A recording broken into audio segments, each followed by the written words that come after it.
NASCAR heads to New Hampshire for the first time. We see one of the most shocking outcomes of the 2021 season. What's going on, guys? It's Daniel, and welcome back to another video. I just got done watching NASCAR Cup Series race from New Hampshire, and I have to say that this race definitely was a lot more shocking, a lot more crazier than I thought it was going to be today. We're going to go ahead and talk about the race today. So before the green flag drop, quite a few drivers would have to go to the rear of the field. Quinn Houff, Corey LaJoie, Ryan Preece, Beach Cloud would have to go to rear for unapproved adjust for inspection issues, and Bubba Wallace had a digital dash problem, and he would have to go to the rear of the field as well. We go racing on lap number 1 with Kyle Busch on the inside and Mark Truex Jr. on the outside, and they actually would be able to take the race lead. And then it started sprinkling and raining on the racetrack. And because of that, this would unfortunately take a couple of contenders out of the race early in the race. On lap 6, Kyle Busch, who was leading at the time, was starting to pull away. He got into the outside wall, basically spinning out. Quite a few other cars started spinning as well. Mark Truex Jr., Denny Hamlin, Ross, and St. Alex also got damaged, and they all kind of spun or got damaged, were involved in the wreck. In my opinion, drivers were completely complaining about it raining on the racetrack. Why in the world would you not? Why would you start the race when you know it's raining? Why would you start the race? So I kind of don't understand. Steve O'Donnell basically was kind of just like, whatever, you know. It was really frustrating that they basically went green. They tried to basically save face, basically, later in the race, and they decided to basically bring the cars down pit road to get the track dry. So it was a very, very quick pop-up shower that basically showed up to the track. But in my opinion, these drivers are starting to get really, really fed up, and I think at some point things are going to happen, because the more that you do stuff like this, the more these drivers are going to continue to get frustrated. So to me, I don't understand why they even dropped the green flag. I thought it was really, really stupid. Again, it's not the worst decision I've seen NASCAR even make this year in 2021, but I think it was really, really bad decision on NASCAR's part, because unfortunately this would take out Kyle Busch out of the race. Kyle Busch was very, very calm and very, very controlled for Kyle Busch standards. He was not very happy. I don't blame him. He honestly got screwed out of a chance to again. But then because of this, we would have a red flag for about 2 hours. Now, about this time, I think right when they got back on the racetrack, NASCAR basically told the drivers at this point that they were going to go right ahead and basically tell them if it got starting to get dark out on the racetrack, they basically told them that they were going to throw 10 laps to go, and then they were going to go to the finish, and they were have 10 to go, and that's when they were basically going to end the race with 10 laps to go, and then they were basically going to call it. So we go back, we basically see under caution for all. Meanwhile, Joey Logano basically actually had a penalty as well, 2-lap penalty, for working on the car during the red flag as well. Now, you're not allowed to work on the red flag. A lot of us thought they basically threw a penalty at him, basically because he was working on the car under pit road during the caution. They basically reached in and worked on the car under red flag. You're not allowed to do that. So NASCAR, in my opinion, made the right call. A lot of people were not happy by that, but at the same time, I mean, you're not supposed to work on the car. Rules are rules. Mark Truex Jr. couldn't work on the car, and they follow the rules. So honestly, they basically should not have worked on the car. And then they basically then went green about 15 laps after, and we'd see go back racing with Chase Elliott, who basically got the lead on the inside, and Kurt Busch on the outside. Chase Elliott was actually able to get the race lead, was actually starting to pull away. But Christopher Bell, who ran the Xfinity Series race and actually won the Xfinity race yesterday, he was able to get up to second. It was really, really challenging Chase Elliott in this race. The next caution would come out on lap 33 for an incident between Anthony Alfredo. I think it was between him, if I'm not mistaken, and Bubba Wallace. I think Bubba Wallace may have not given him enough room, if I'm not mistaken, unfortunately caused Anthony Alfredo to spin. Anthony Alfredo would get a lot of damage, but unfortunately he was able to continue on in the race. Then we see some strategy take place where a couple cars decided to come down pit road. Alex Bowman, Kyle Larson, William Byron, Aric Almirola, Chris Buescher, Chase Briscoe, Daniel Suarez all came out pit road to take 4 titles, while the rest of the field stay out. We go back racing lap 39 with Chase Elliott leading on the outside and Christopher Bell second on the inside. And Chase Elliott was able to get the race lead and start pulling away. Then we had some contenders that really started showing up in this race. Drivers like Kevin Harvick were showing a lot of speed. And also another driver showing a lot of speed was Ryan Blaney. He was able to basically run down the race lead up to this point, and he basically was able, around lap 6 of the event, was able to get the race lead. Ryan Blaney made a really, really good move, and it was actually a really good battle going on between the two of them, and he was able to eventually get up to the race lead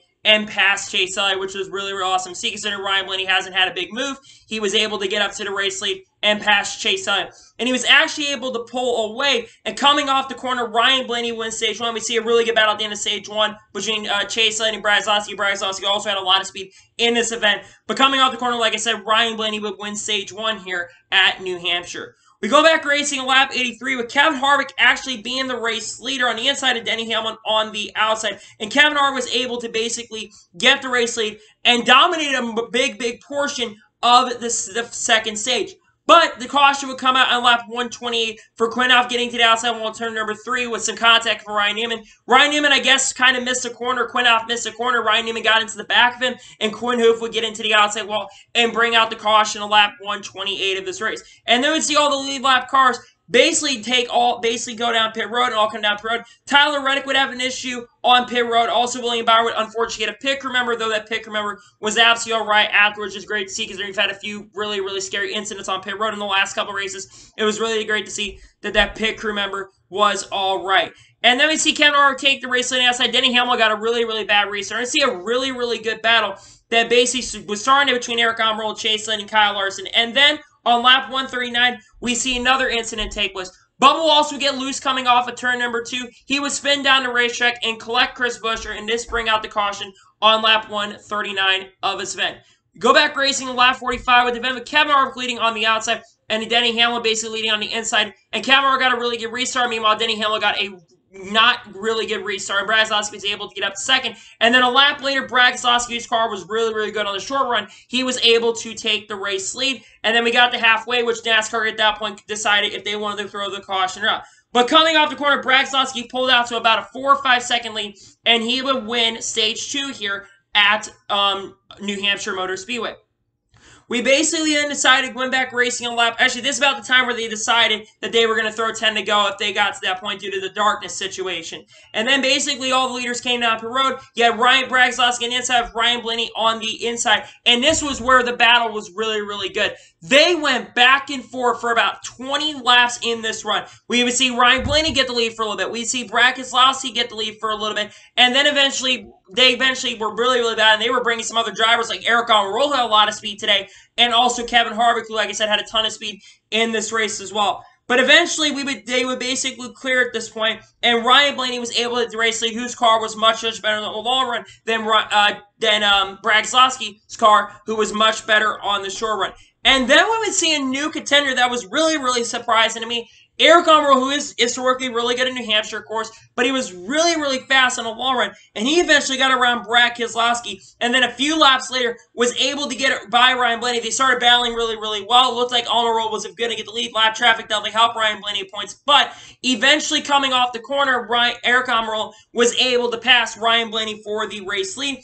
And then we would start seeing some strategy, of course, where you see a lot of the main contenders like Chase Elliott, Brad Keselowski, Aric Almirola, Kyle Larson, a lot of the major contenders in this race, they all decided to come down pit road up to this point, while basically a couple other drivers decided to stay out. Ross Chastain, Matt Dimino, William Byron, Bubba Wallace, Chase Briscoe all decided to basically try to stay out, to basically gamble to see if they were going to throw the 10 to go situation up to that point, and they basically kept it green, and eventually they all would come down pit road.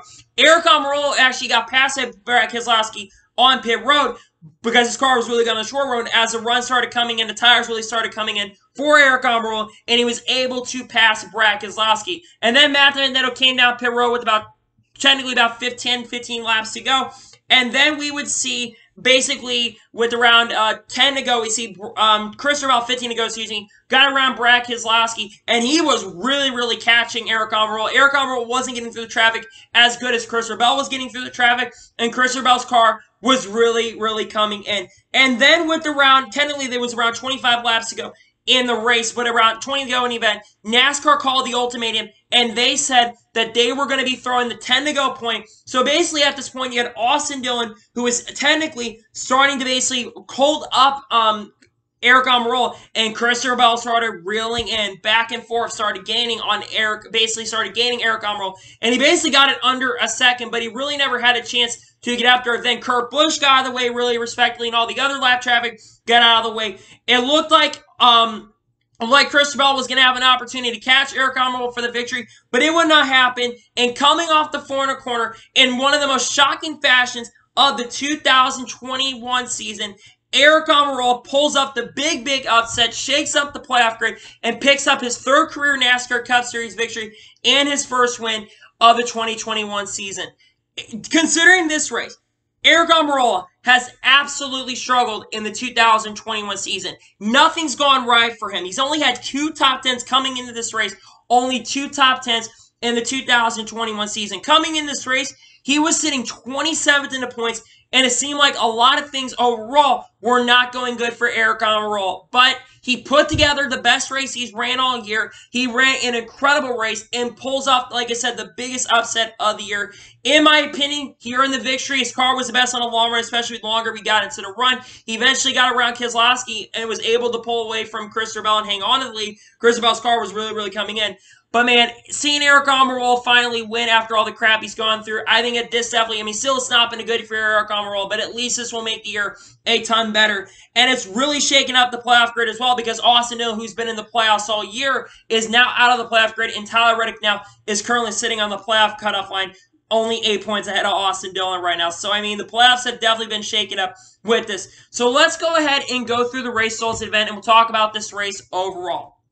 So, Aric Almirola wins today's race. Christopher Bell finished second. I'm telling you, Christopher Bell's definitely getting better as the season has gone on. The 20 teams definitely been running much better. They ran really well. Road America finished third. They had a decent run at Atlanta Motor Speedway. Had a top 10 run a majority of the day. I think that Xfinity Series race really, really did help Christopher Bell because he ran extremely well in today's race. Gets a second place finish. Had probably a top 5 car majority of the day. Great run for Christopher Bell. Great to see he also had a really strong run today. Brad Keselowski finished at third. Keselowski had a really, really good car in events and led a lot of majority of this event. He finished third in today's race. Solid run for him. Joey Logano finishes fourth. Bounces back from being 2 laps down and comes back with a top 5 finish. You love to see it. You never know what's going to happen in these races. It was awesome Joey Logano going to come back. I can tell you if Joey Logano did not have that 2-lap penalty, I think he honestly could have come out and won this event. But finishing fourth, having an incredible comeback is great to see for sure. Ryan Blaney finished fifth. At points looked like he had the best car in a lot of this race. But unfortunately, his car kind of fell off, and he had a really, really bad pit stop. They really, really struggled on the pit road, lost a ton of spots. They were able to bounce back a lot of times, but their last pit stop was not really good, and they lost a ton of spots and finished fifth in today's race. Kevin Harvick finished sixth. Kevin Harvick probably had a top 3 or 4 car majority of the day, but unfortunately, Kevin Harvick, he kind of fell back due to basically his tires falling off at the end.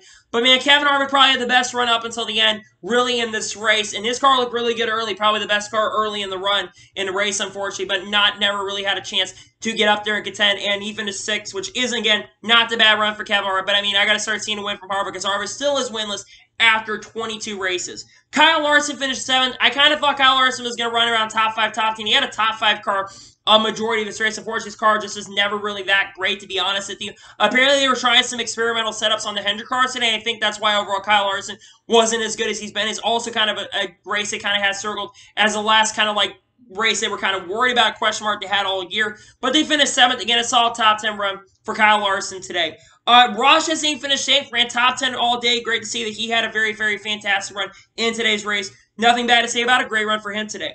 Alex Bowman finished in 9th. Not a bad run for Alex Bowman today. And Denny Hamlin finished in 10th. He came back from a speeding penalty. He's on the second to last pit stop. He had a speeding penalty, but he finished today's race in 10th. Solid comeback. Matt DiBenedetto finished 11th. Not a bad run for Matt DiBenedetto. Mark Truex Jr. after the damage bounces back to a 12th place finish. He never pretty much thought he was going to have a chance to win after the damage, but it's all comeback for him as well. Tyler Reddick finishes 13th. Again, not a bad run for Tyler. I think it's his first finish outside the top 10 in quite a few weeks, so a solid run for Tyler Reddick today. Cole Custer, top 15. Solid run for him, finishes 14th.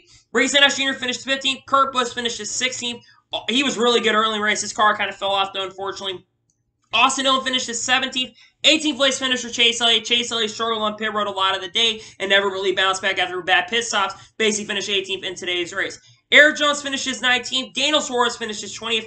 William Byron, who really I thought was going to run a little bit better, to be honest with you, really was the worst for Hendrick car all day long. He finished 21st in today's race. Ryan Preece finished 22nd, 23rd for Corey LaJoie, 24th place finisher Ryan Newman, 25th place finisher Michael McDowell, 26th for Bubba Wallace. We had a lot of issues in today's race. Again, Bubba Wallace really kind of got set back early in the race and was looking pretty decent in the race, but never really got a chance to come back. Not a great run for Bubba Wallace today. Terrible run for this team, to be perfectly honest with you. 27th place finisher Chase Briscoe. Chase Briscoe apparently had some issues with his engine or something like that. Basically, a cutoff at some point early in the race that really cost him an opportunity to run really well. Justin Haley finished 28th.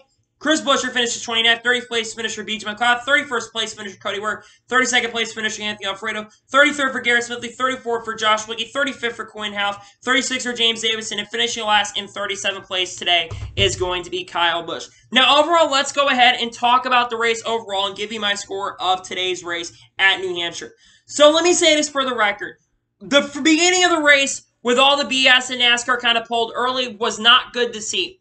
Despite that, I thought that this overall was a really, really good NASCAR race. It really, really was. It was really enjoyable. You never really knew who was going to be the car to be in this race. Chase Elliott dominated the race at points. Ryan Blaney dominated the race at points. Kevin Harvick dominated. Brad Keselowski dominated. Christopher Bell was up there. You had Aric Almirola have a lot of speed in this event. You really never knew until the end who was going to win. And that's what makes NASCAR so fun, is the unpredictability of winners we're going to get to see.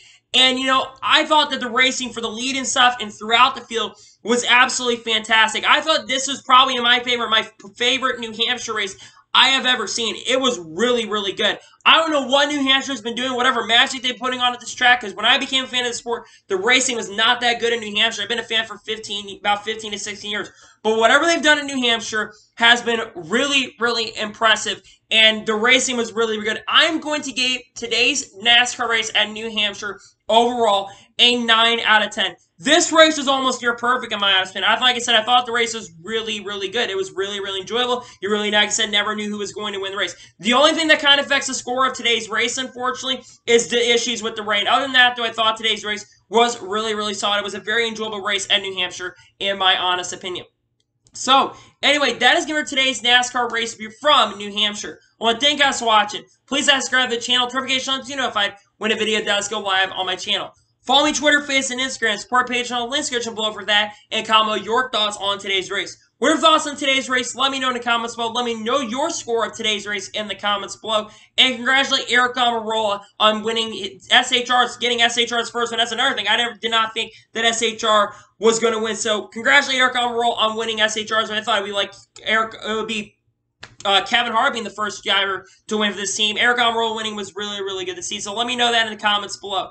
But anyway, like I said, I want to thank you guys for watching today's video, and I'll see you guys next time for some more great and awesome NASCAR content. Take care, everybody.